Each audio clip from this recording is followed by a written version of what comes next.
무릇 그리스도 예수와 합하여 세례를 받은 우리는 그의 죽으심과 합하여 세례를 받는 줄을 알지 못하느냐. 그러므로 우리가 그의 죽으심과 합하여 세례를 받음으로 그와 함께 장사되었나니 이는 아버지의 영광으로 말미암아 그리스도를 죽은 자 가운데 살리신과 같이 우리 또한 새 생명 가운데서 행하게 하려 함이라. 다 같이 읽겠습니다.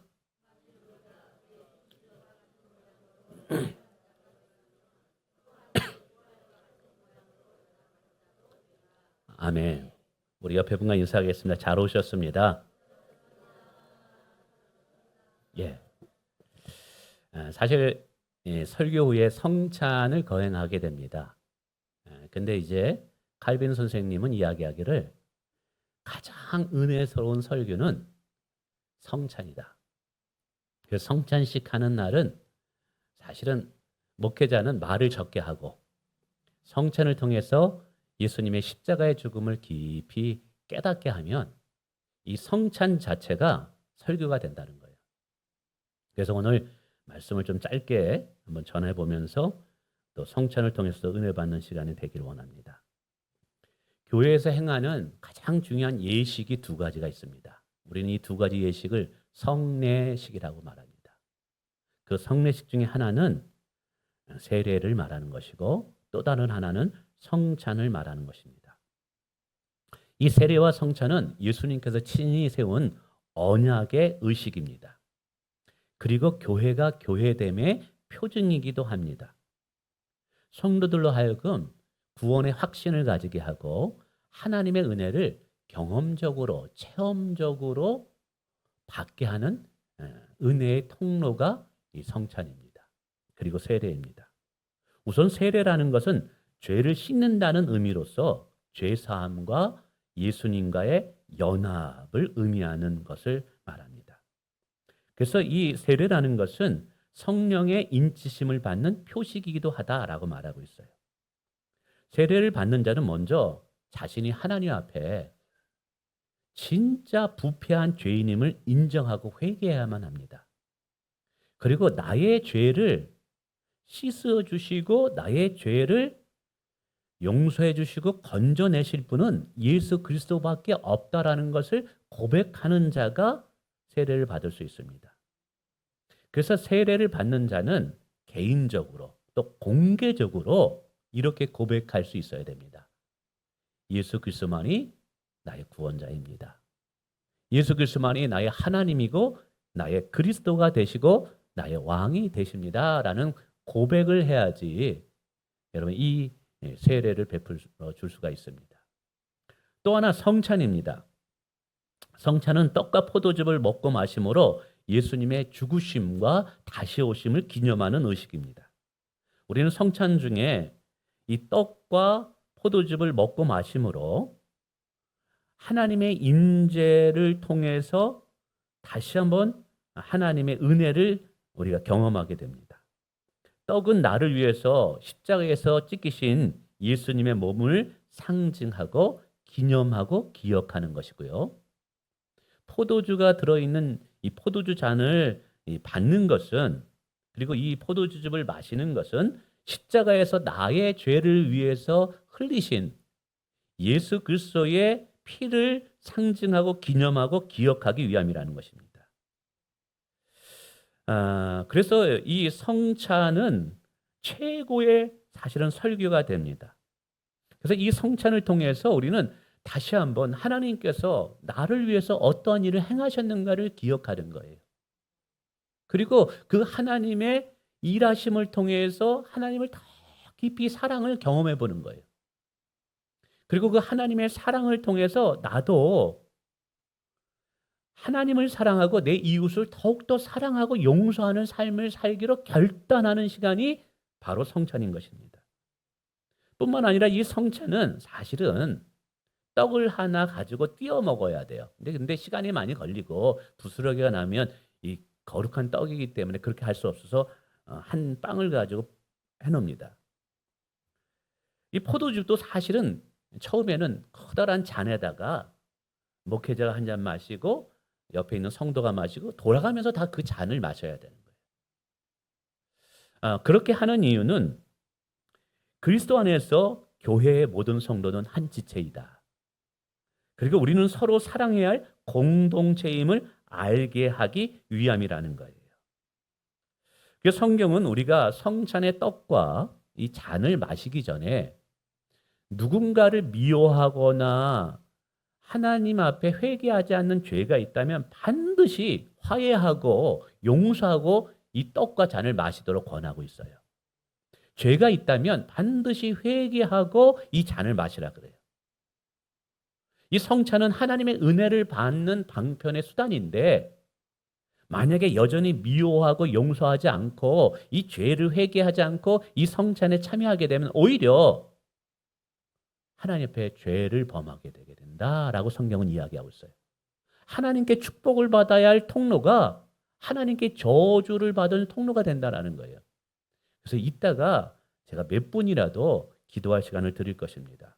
그러면 우리는 우리의 죄를 생각해내서라도 회개하고 미워하고 있고 분노하는 사람이 있다면 예수님의 이름으로 용서하기로 결단을 하시고 이 성찬을 받아 드셔야 된다는 사실이에요. 이 성찬은 굉장히 하나님께서 귀하게 여기는 거룩한 은혜의 예식입니다. 그래서 저는 저의 선배 목사님 그리고 저를 가르쳤던 영적인 멘토였던 저의 담임 목사님에게 이 성찬을 받을 때는 두렵고 떨림으로 받으라라는 이야기를 얼마나 많이 받았는지를 모릅니다. 어느 교회에 장로님과 목사님이 갈등이 있었어요. 근데 그 갈등이 심해가지고 서로 원수가 되다시피 한 거예요. 이 교회 장로님은 목사님이 문제가 이것이다 라고 늘 지적하면서 목사님으로 하여금 노골적으로 당신과 같은 사람은 우리 교회에서 있어서는 안 된다. 교회를 떠나라고까지 이제 요구하게 됩니다. 성찬식이 다가와서 목사님이 성찬을 베풀게 되는데 이 장로님이 이 목사님이 너무 미우고 이 성찬을 집례할 만한 도덕적인 그러한 분이 못 된다. 그래가지고 성찬을 집례하는 중에 이 분병잔을 뒤집어 버렸어요. 참. 근데 그 다음날 어떻게 되는지 아십니까? 장로님이 집에 들어가셔서 심장마비로 죽었어요. 이게 실제로 있었던 일이에요. 성찬은 누가 이거를 집례하느냐가 중요한 것이 아니에요. 이 성찬 자체가 하나님께서 그 아들 예수 그리스도의 십자가의 죽음을 기념하게 하기 위해서 만든 하나님이 제정하신 예식이기 때문에 이게 거룩한 거예요. 그래서 두렵고 떨림으로 이 성찬을 목회자는 집례해야 되고 받는 분들도 경건함으로 이 성찬에 참여해야 돼요. 저도 그래서 이 성찬을 거행하는 주간에는 굉장히 긴장하고 예민합니다. 일주일 동안 제 마음속에 악한 생각, 음란한 생각, 하나님이 싫어하는 생각들이 들어오지 않게 하기 위해서 굉장히 치열하게 싸웁니다. 왜냐하면 내가 성찬을 집례해야 하기 때문에 더욱더 이게 두렵고 떨리기 때문에 일주일간을 제가 굉장히 죄와 싸우면서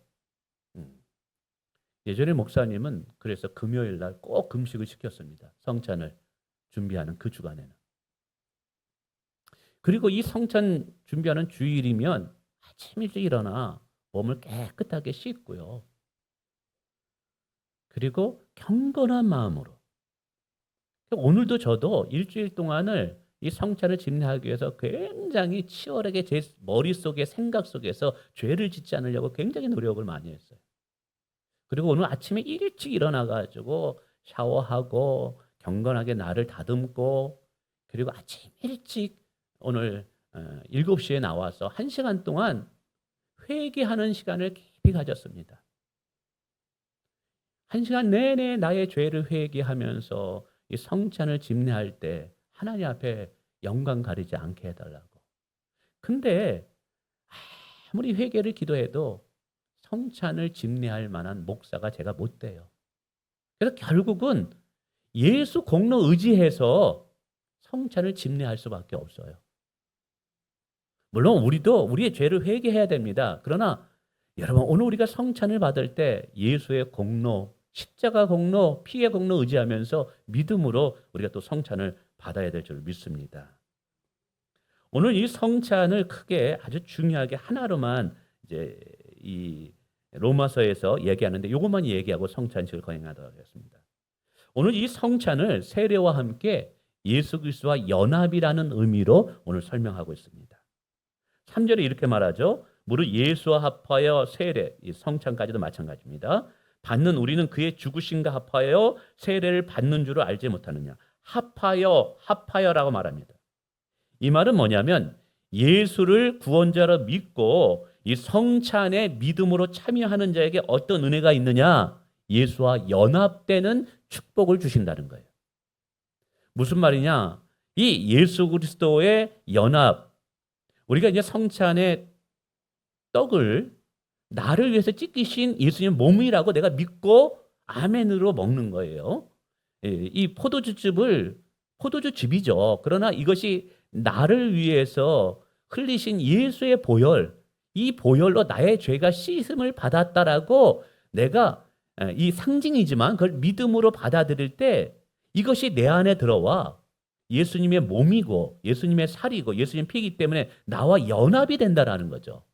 그럼 연합이 된다면 어떻게 일어나냐면 예수님이 십자가에 죽으셨을 때 나도 함께 죽는 자가 돼버린 거예요.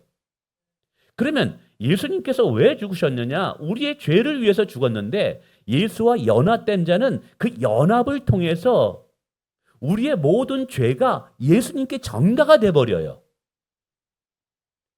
그래서 그 죄를 예수님께서 다 해결해 주시고 예수님의 순종함이 우리 몸에 다시 전가돼서 들어오는 거예요.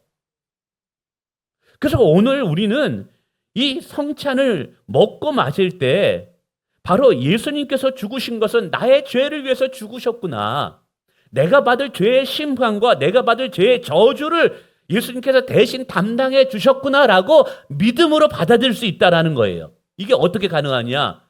연합이라는 전가의 교리를 통해서 성경이 그렇게 이야기하고 있으니까. 그래서 오늘 우리는 이 성찬을 먹고 마시면서 예수님의 십자가의 고난에 대한 그 고통과 아픔도 기억해야 되지만 동시에 예수님의 그 십자가의 죽음을 통해서 내가 어떤 은혜를 받았는가, 내가 죄사함을 받았구나, 어떤 그 율법도 그 어느 누구도 나를 정죄할 수 없구나, 이것을 아멘으로 확신하면서 감사하는 시간이 또 돼야 된다는 거예요. 할렐루야. 또 5절에도 이야기합니다. 만일 우리가 그의 죽으심과 같은 모양으로 연합한 자가 되었으면, 이 연합도 뭐냐면 성찬을 믿음으로 받아들이면 하나님께서 우리가 그리스도와 연합된 거로 보아준다라는 거예요. 그럼 어떻게 되느냐? 그의 부활과 같은 모양으로 연합된 자가 되리라. 여러분, 예수님은 2000년 전에 십자가에 죽으시고 장사한 지 사흘 만에 다시 부활하셨어요.